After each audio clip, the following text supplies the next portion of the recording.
Welcome to the debate. When you picture a medieval knight, in a full suit of heavy armor, you probably picture this walking fortress, Oh, yeah, absolutely. right? Like you imagine this massive, completely unbeatable shell of iron, something that keeps a soldier perfectly safe from swords, spears, arrows. For a long time, it was basically the ultimate protection on the battlefield. Right, yeah. I mean, you put on that heavy chainmail, you climb up onto a massive war horse, and you just feel like nothing in the world can stop you.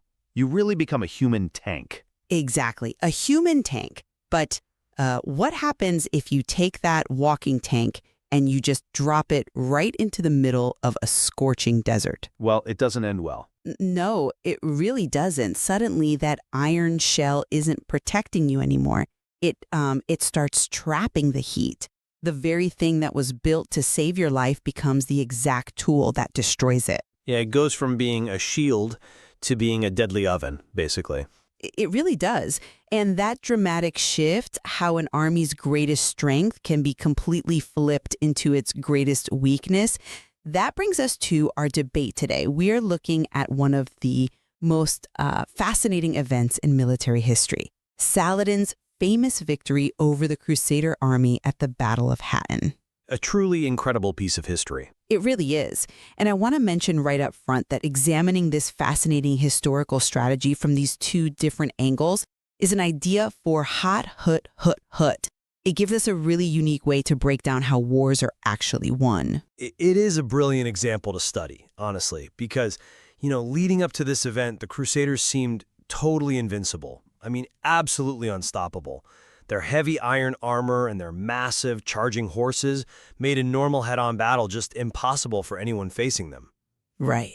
The Muslim army, led by Saladin, they knew that a direct physical fight meant certain death. Yet Saladin completely destroyed this invincible army without ever fighting a major traditional clash. The Crusaders collapsed before the real fighting even started, and that brings us to the core question of our debate. The big question. Right. Was Saladin's victory primarily a masterpiece of psychological warfare and containment, meaning a mental victory where he broke their minds? Or was it fundamentally a triumph of environmental exploitation, a physical victory where he used the brutal reality of the desert to destroy their bodies? How do you defeat an enemy you can't even touch? I mean, that is the question we are answering today. So I will kick things off. I argue that Saladin won through a terrifying psychological strategy. He mastered the art of containment. He created this mental puzzle for the Crusaders, a situation with absolutely no good options. By surrounding them but refusing to actually fight, he broke their minds. He forced the Crusaders to panic and defeat themselves from the inside out. I come at it from a completely different angle. Good. Calling this a psychological tactic really ignores the brutal physical reality of survival. I argue Saladin won because of the blazing desert heat and his active destruction of their physical resources. He systematically ruined their water supply. He blocked their paths. This wasn't some clever mind game. The environment did the killing, and their heavy iron armor made it biologically impossible for them to survive the heat. I mean, I see why you emphasize the heat, but let's look closely at how Saladin set this trap. He knew he couldn't win a direct fight against heavily armored knights, so he decided to just hover around them. Hover around them? Yeah. He showed this massive military presence, thousands of soldiers on horseback, but he completely refused to engage in a real battle. He just watched them. Well, he was doing a lot more than just watching them. He was. But the visual impact of that hovering army is incredibly important. I mean, imagine being a Crusader knight. You are marching through the desert. You are totally ready to fight. And a huge enemy army is just riding along the hills, keeping pace with you. Taunting them almost. Right. They shoot a few arrows, but they won't attack, and they won't leave either. It is basically a medieval version of a Cold War. And in a Cold War, the real damage is mental. It is all about the constant stress of the standoff. Saladin just waited patiently for the enemy's anxiety to build until they literally snapped. He broke their spirit before he ever broke their bodies. I don't buy that. Let me tell you why. Sure. You are making it sound like Saladin just sat back and played a waiting game with their minds. but he was actively removing their physical ability to survive. Like, Saladin deliberately attacked the nearby town of Tiberias to force the Crusaders to leave their safe, water-rich camp. Right, he lured them out. Exactly. And once they marched out into the dry desert, he sent his men ahead to fill in the water wells. When you take away a human being's water in a desert, you aren't attacking their spirit. You are attacking their biology. But the psychological pressure is what made that lack of water so terrifying. Saladin engineered a situation where every single choice the Crusaders made was the wrong choice. It is like a game of chess where every possible move leads to a checkmate. But they were physically dying. Yes, but think about the mental trap. If they chased after his fast-moving horsemen, they exhausted themselves in the heat. If they stood perfectly still, their supply lines were cut and they starved. And if they tried to run away, they would dry up before they made it back. Because they literally had no water. That's a physical problem. Right, but the psychological weight of knowing you have no good choices is what causes an army to collapse. When soldiers realize, Well, that is a bodily failure. The human body needs a massive amount of calories just to move 50 pounds of iron armor under a blazing sun. The body needs gallons of water to sweat and cool down. When you fill in the wells, you take away the water. It is not a mental defeat when your heart literally stops because your blood has become too thick to pump. I mean, that is strict, undeniable biology. I hear you, but let's think about how he got them into that situation. If Saladin's goal was purely biological, like if he just wanted the sun and the lack of water to kill them, why did he keep his army right in their faces the entire time? Well, to herd them in a specific direction. Not just to herd them, but to terrorize them. If he just wanted them to die of thirst, he could have poisoned the wells, destroyed the crops, and just gone home. The desert would do the work for him. But he didn't leave. Nope, he stayed close. He kept his massive army completely visible to keep them trapped in a constant state of fear. I mean, how do you force an entire army of heavy cavalry off the safe road and onto a rocky path with absolutely no shade? You used their fear against them. The physical desert was just the stage. The actual weapon was the terror of that Muslim army watching their every single move. He contained them with pure fear. Okay, let's talk about the logistics of that path, though. Saladin didn't just use fear to force them onto an unshaded road. He manipulated the physical environment. How so?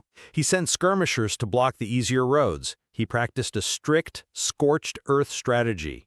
He didn't just draw a mental line in the sand, he built a physical trap. He definitely shaped the battlefield. I'll give you that. Right. And he systematically burned the dry brush and grass ahead of the Crusader army. So now, the Crusaders are not just walking in the hot sun. They are marching through thick, choking smoke. Wow, yeah. The ashes are flying into their eyes, their horses are breathing in smoke. Luring them onto a dry path isn't a mind trick, it is a calculated physical maneuver to use the heat and the smoke as weapons. If you trap an enemy in a burning room, you aren't playing a mind game with them, you are suffocating them. That is a fair point, but human beings aren't machines. You can't just separate their physical suffering from their emotional state. These Crusader knights, they were proud, confident warriors who were used to winning everything. Their entire identity was built on being unstoppable. That's true, they had a big reputation. Right. And suddenly, they are walking down a sun-baked path, sweating, choking on smoke, and they look over to see an enemy that simply refuses to give them the honor of a fair fight. Well, Saladin refused a direct fight because charging a solid line of heavy knights is basically tactical suicide. He was just being practical. He was, but that practicality completely shattered the Crusaders' worldview. Saladin looked at their massive war horses and their heavy iron armor. These were their greatest strengths, right? These were the tools that made them feel invincible. And Saladin turned those strengths into useless dead weight just by refusing to fight. Useless? Yeah, think about it. Imagine how frustrating and terrifying it is when the very things you rely on to keep you alive are suddenly totally useless. That realization is what broke their discipline. The soldiers started breaking ranks. They started acting out of pure panic instead of fighting as a unified army. See, I look at the armor issue differently. The armor wasn't just useless dead weight. It was an active, physical threat to their lives. Wait, explain how. It comes down to simple thermodynamics. Iron absorbs and holds heat. When the air temperature is over 100 degrees and the sun is beating down directly on heavy metal in a desert with absolutely no shade, that iron gets incredibly hot. Oh, wow. Yeah, it literally becomes an oven. It does. It became a physical trap of hot metal. It wasn't just that the knights felt, sad or demoralized because they couldn't swing their swords. Their skin was actually blistering underneath their padding. Yikes. Their core body temperatures were rising to deadly levels. The sheer weight of the armor was burning through their calories, while the heated metal was baking the moisture right out of their skin. And let's not forget the horses. Oh, right, the heavy war horses? Exactly. A massive warhorse carrying a knight in full armor needs huge amounts of water, sometimes over 10 gallons a day in that kind of heat. Without water, a horse stops moving. It physically breaks down. So when the horses collapsed, the knights had to walk. Saladin didn't need to break their minds. He just needed to wait for the heat to boil the water out of their bodies and their horses. The physical suffering sounds absolutely horrific. I won't deny that the conditions were brutal, but I want to go back to the idea of an army self-destructing. When we read the history of this battle, the Crusader army didn't just slowly pass out from the heat in a neat, orderly line. They panicked. Well, yeah, because they were dying of thirst. But the panic is what caused the final collapse. When an army self-destructs, the soldiers stop listening to their commanders. They break formation. At Hattin, the infantry eventually abandoned the knights. They scrambled up a nearby hill, desperate to escape, and they left the heavily armored cavalry completely unprotected. Right. That breakdown of order happens in the brain before it happens in the muscles. Saladin's trap, chase us and bake, stand still and starve. It created a feedback loop of anxiety. He let their own panic tear their army apart. I just think you are putting the cart before the horse here. You cannot maintain military discipline when your soldiers are physically shutting down. You say the infantry abandoned the knights because they lost their will to fight. I argue they ran up that hill because it was the only place away from the choking smoke and the burning brush. But they... Let me just finish this thought. If you are a soldier carrying heavy weapons, wearing thick padding, and you haven't had a single drop of water in 24 hours, you don't drop your sword because you are mentally tired. You drop it because your muscles are cramping and failing. Okay, but they willingly marched into that trap. Did they? They marched there because Saladin manipulated the physical geography of the region to force their movements. By destroying the resources in every other direction, he made that unshaded dry path the absolute only physical option they had left to reach the water at Tiberias. He took away their food and their water, which took away their ability to move anywhere else. It is entirely a game of physical logistics. Even so, the result of his strategy forces us to rethink what it actually means to be strong in warfare. Whether it was the psychological terror of the trap or the physical heat of the sun, the outcome was exactly the same. At the Battle of Hattin, the most feared military force in the world collapsed without a major clash. It truly is amazing when you step back and look at it. The Crusaders were considered completely unstoppable. They wore the thickest armor, rode the biggest horses, and carried the heaviest weapons. And they were completely ruined before the real fighting even started. It is the perfect example of asymmetric warfare, using your enemy's own strength against them. The Crusaders thought strength meant heavy iron and brute force. Saladin knew that true strength was understanding the environment and understanding your enemy's weaknesses. He looked at their heavy armor and realized, hey, I don't need to pierce this with arrows, I just need to heat it up. Exactly. So let's take a moment to clearly summarize where we both stand on this amazing historical event. We promise to keep our final thoughts very clear and easy to understand today, at an 8th grade level. Let's do it. So to summarize the psychological side of the debate, I argue that Saladin won by playing smart mind games. He used a strategy of containment, kind of like a Cold War.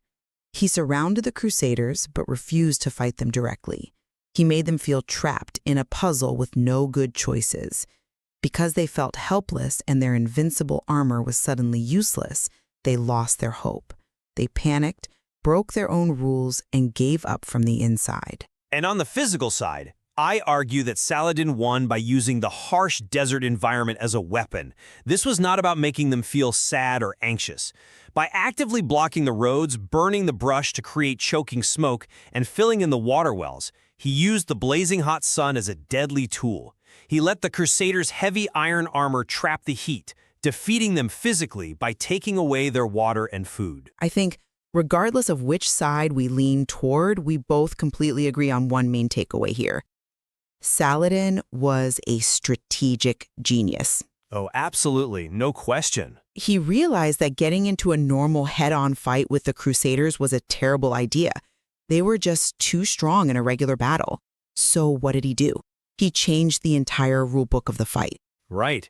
He didn't fight their weapons, he fought their logistics and their environment. Exactly.